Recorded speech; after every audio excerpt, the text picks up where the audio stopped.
day overall? Your cars were fast, your team was fast. I mean, what can you say?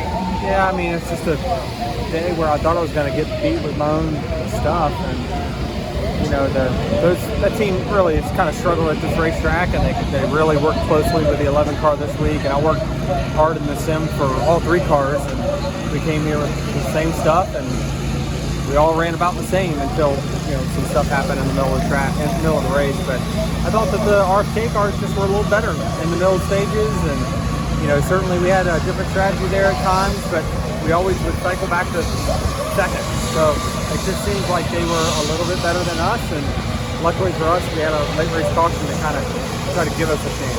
Before that last pit stop, you got a little bug pass from Larson. Were you expecting that?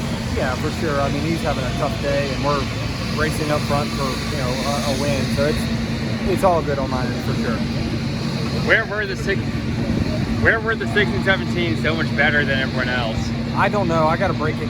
I'm gonna have to break it down for sure over the next day or two, but I'm not really sure. But they certainly had more grip than we did. So hats off to them. I know as a 2-car small team organization how hard it is to get to this point. So, you know, hats off to Brad and Fenway Group and Steve Newmark for what they've put on the racetrack today. Denny, Kyle Larson punted you pretty hard with about 30 to go. Were you expecting that? Yeah, I mean, I spoke on it. I think that he was having a tough day, and we were, you know, trying to make speed on old tires. So, you know, that's just normal racing. Is that a Hail Mary into turn 1? For sure. I mean, there were so many things I did wrong on those last few laps, but honestly, I mean, you still want to capitalize on them for sure, because I thought that our speed was still better those last few laps, but I was so close to him into turn 1. When I shipped it in there, I had no air on the nose, and the left front tires just locked all the way out. So just bad driving on the restart, on the initial restart, and bad driving into turn 1 that took us out. The 17 team told Busher, don't let the 11 do what he did to the 5 last week. Pretty solid advice for them? Well, yeah, I mean, I think that no matter who's up front, they're going to push some guys wide. I mean, at the point where I went to the outside of the 17 in turn 3, he moved up the racetrack. That's racing, guys. We got to understand that this is, I know we want to linger on it, but this has been happening for a long, long time. Nothing new. What would you talk about the on-track product today in the racing? I mean, it just depends. If you're a purist, you like it. If you like side-by-side close racing, you have an issue with the day. That it's so tough. I understand, and I know you all be talking about it later, of like, sometimes you have these type of races, right, where Max wins by 30 seconds and there's no stiff competition, but the cars are running at the same damn times and everyone's falling off to the same pace.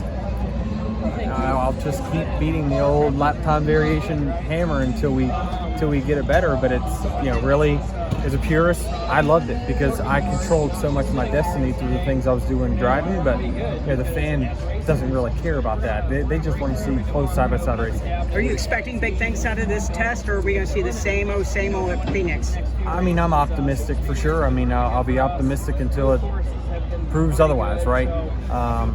I think that the key to this riddle still resides with Goodyear. Did you think you guys could have gone 1, 2, 3 early on, you and your 2 cars?